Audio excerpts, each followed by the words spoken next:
You saw the dance. You saw the dance, right? I was up in here grooving and tune. I got the dance on. I was hitting the moves. I had it all down packed for the book. But the episode, you get a...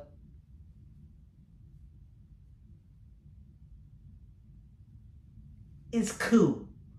That's all you get from me in terms of the episode, right? It's cool. It's cool. It's all right. It's good. It's good. It's good. Is it the book, though? It ain't the book. But it's good, I guess, for a standalone Slappy episode. I'm talking about Night of the Living Dummy 2 TV episode. That's right. It's my first TV episode review. Monumental. Clap it up, people. Clap behind the screens. Not too loud because I know your parents are sleeping right now. You don't want to wake them up, but feel free to clap. TV episode time. I'm talking about Night of the Living Dummy 2, right? Night of the Living Dummy 2's book, which I just recorded the review on right now, so you see the fit. That book is amazing. I praised that book a lot in my review. I gave it a 9.2 out of 10. It's in my A ranks. I think it's the perfect package for a Slappy book. If I had to recommend a Slappy book for people to read, it's going to be that one. So go check out that book. I think it's fantastic. And the length of it, I think it does a great job. But watch the episode. And although I gave the book a 9.2 out of 10, I gave Night of the Living Dummy 2's episode a 7.5 out of 10. You might be wondering, that's a lot lower than what the book is. And the main reason that I did so was because the episode, I think, is a good introduction episode to Slappy in general for TV only, right? So if you're an episode only watcher, you haven't read the books as a kid, you haven't read Night of the Living Dummy 2, you don't know about Slappy, and you watch the episode, you're going to enjoy it, and it's going to be nostalgic, right? Because Slappy is a good character. In the episode, he's got a great look to him, and his dialogue, I don't know the actor's name who plays him. I have to go look that up for when I do Night of the Living Dummy 3. But Slappy has good dialogue. He's funny in the episode, and he's charming, right? So, again, very nostalgic. People love Slappy. And it's a good episode. But when I read the book and I went on to this, the biggest complaints I have about this episode is, to start off with, the first thing is this episode needed to be a two-parter. That is the biggest thing about this episode, right? It needed to be a two-parter. It needed 40 minutes instead of 20 minutes. Because the pacing in this episode threw me off a little bit, right? I was watching the episode and the pacing felt off. So the first TV episode that I actually watched in the Goosebumps TV show, coming back to Goosebumps, right? Back in the day, I used to watch all these episodes. I had DVDs. I used to rent and buy DVDs all the time. I used to watch this I used to watch it everywhere. I loved it, right? But when I'm coming back to Goosebumps, the first TV episodes that I watched, thanks to recommendations from my friends at Goosebump Completionist and Spongy on Discord, go check out their channels and go check out Spongy's blog. They recommended me to watch Trilogy because Trilogy was a TV-only story. It was only in the episodes. There's no books on Trilogy. I guess unless there's a TV book. But that was a three-parter. So Trilogy was a three-parter episode thing. And I love Trilogy. I think Trilogy had great acting, especially from Carl and other stuff. But that helped out the pacing. It helped out the story. And it felt very natural. I was watching it. I was like, this is good. The pacing is good. It's all great. It's there. I also seen Cry of the Cats episode. And Cry of the Cats episode was a two-parter, and it had pretty good pacing too. I didn't have any problems with the pacing. In this Night of the Living Dummy 2 episode, there are parts to it where it feels rushed and it feels fast. And it was to the point that I thought when I was watching it on YouTube, I was like, did they edit the speed of like the episode on YouTube? And I checked and I was cross-referencing between various different stuff. And I was like, no. This is the actual pacing. And the point that it threw me off in the pacing, where it felt very rushed through, was that the living room talent show they have when she gets slappy, when Amy gets slappy, and the living room talent show happens. The dialogue in it feels very rushed, feels very, very quick, right? And you sort of just blast through it, and that's sort of this whole episode.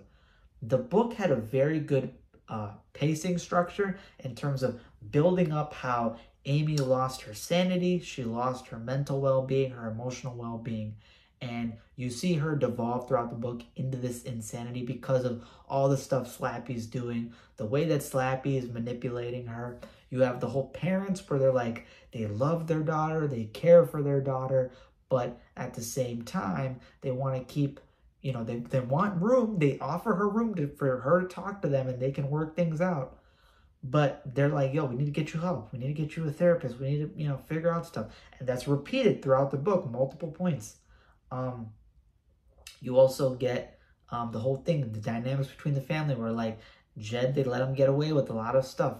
You have Sarah, and Sarah's a prized child, her paintings. You know, you get all the, you get especially the emphasis, more emphasis on the paintings in the book than in the episode. But like that is all skipped when it comes to the episode. So I feel like for one, they should have been more faithful to the book, because I think it's good to change when the book is not that great. Maybe put your own spin on it. But the book in Night of the Living Dead 2 is so good that I'm going to just be more faithful to it, right? Stick to it. And also make it a two-parter. Because a two-parter, 40 minutes, would have helped out the pacing. It wouldn't have felt as rushed as it did. Because when you get into the episode, start off with the talent show. Jed's thing has changed. He actually has a home video of all of his family doing embarrassing things, which I like better than the book. In the book, he's just doing like arm farts and burping, and like he's just annoying. But in the episode, he's kind of like a little bit more charming. They do the talent show. You get sort of quick introductions. And Dennis, when she's using Dennis and his head falls off right away, immediately they give her Slappy, right? Slappy's given off the rip. There's not build up. There's not time to set up this sort of family dynamic. I don't think the painting thing happens. I don't, or actually, does the paint, I don't know if the painting, does it happen? Does the painting thing happen in the, I don't think it happens in the episode where Jed gets caught for putting the red smiley face on her painting. I don't think that happens in the episode. So right away, as Dennis' head falls off, she gets Slappy right away. And instead of her dad reading, I think her dad read it, right? I don't know if her dad read it or if she read it, but she reads it right away, the magical words, and he starts moving. So she gets Slappy off the rip, and you skip that sort of, you skip the setup that sets up the family dynamics, right? You don't get as much attachment to the family dynamics. You don't get that setup with Jed where he put the red smiley face on the painting and he's potentially to blame, and you know, the whole sort of emphasis on Sarah's art is all encompassing, right? All encompassing. So right away you get into the antics. You don't get that build up or that sort of into, you know, derailing into insanity. You get sort of glimpses into it, right? You get the painting, the ruining the painting with red paint. That does happen. And Slappy's the first one to do it, right? Jed doesn't do it first. Slappy does it first. And Amy gets blamed for it. And then instead of the talent show where the little girl got her finger grabbed and squeezed, which I think is more effective with the book, because she's screaming her head off, the kids are screaming, it's pandemonium, you know, Amy's like freaking out, the mom's getting angry. It was a very intense scene. But in the episode, basically she just goes to go meet up with her friend, and the little sister's there playing with Slappy because they're working on like a school project, like an art project or something.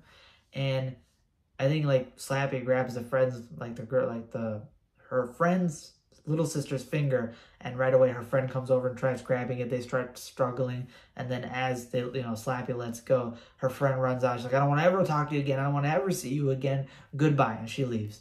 And then afterwards, you know, she tries to go meet up with her friends. Her friend never wants to see her again. She moves on with new people to work on the art project. So in the episode, it's like you get sort of the same morals and sort of dilemmas, but they're rushed through. I don't feel like they feel as intense as they do in the book. I don't think it's given the same time or the same care that it is as in the book.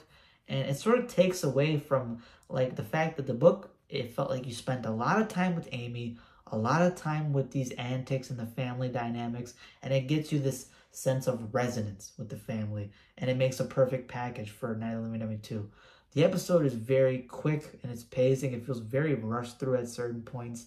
And you don't feel as much time to resonate with the family as you would like to.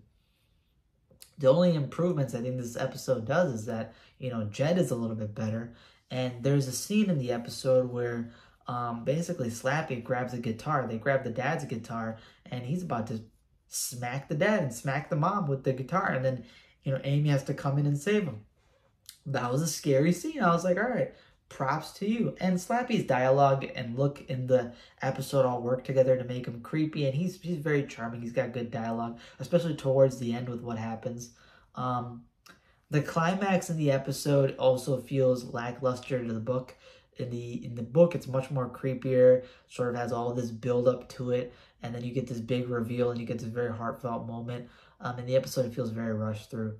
And then the ending to the episode is very goofy compared to the book. In the book, you have this sort of setup, and you have this sort of like this big emotional reveal. You get this bonding moment between the siblings. In the episode, it's very, very just sort of thrown onto you.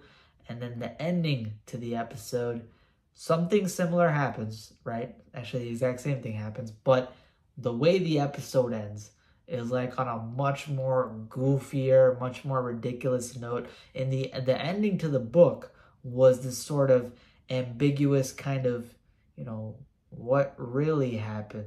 Are we in the clear? But in the episode, it's just sort of in your face. It's like, here you go. We're not in the clear. Very childish, very goofy.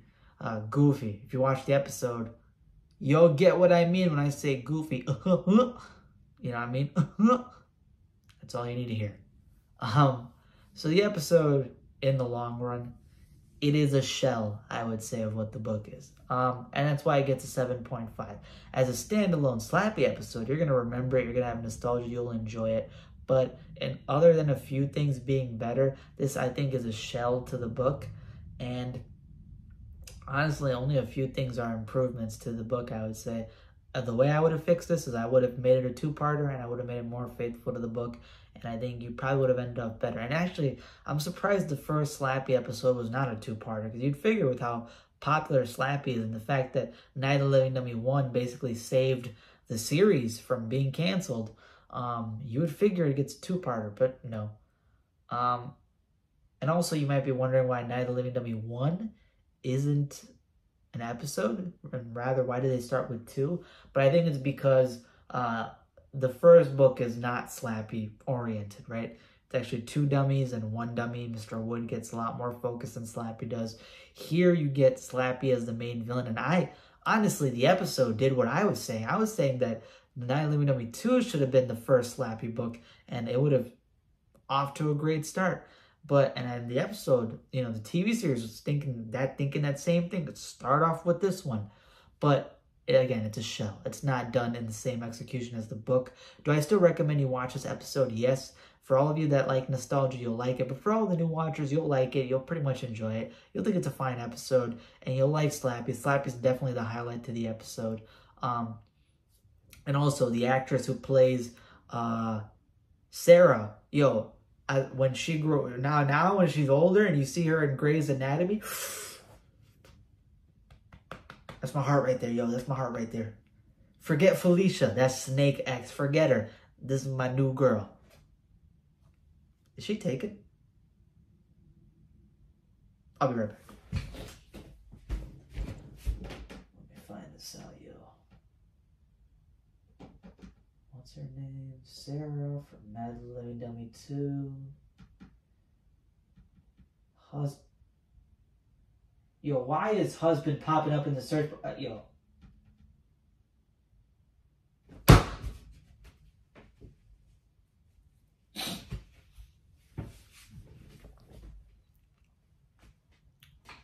All right, she's taken. Whatever.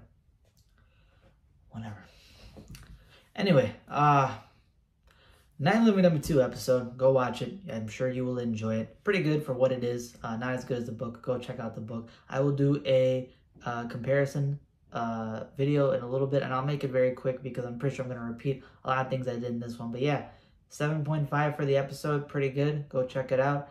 And yeah, that's all I have for today. Stay tuned for more episode reviews to come, and stay tuned for more content to come as well. Again, subscribe to the channel if you like this video. Also, again, like the video if you like the video, and comment down below your own thoughts and opinions. That's all I have for today.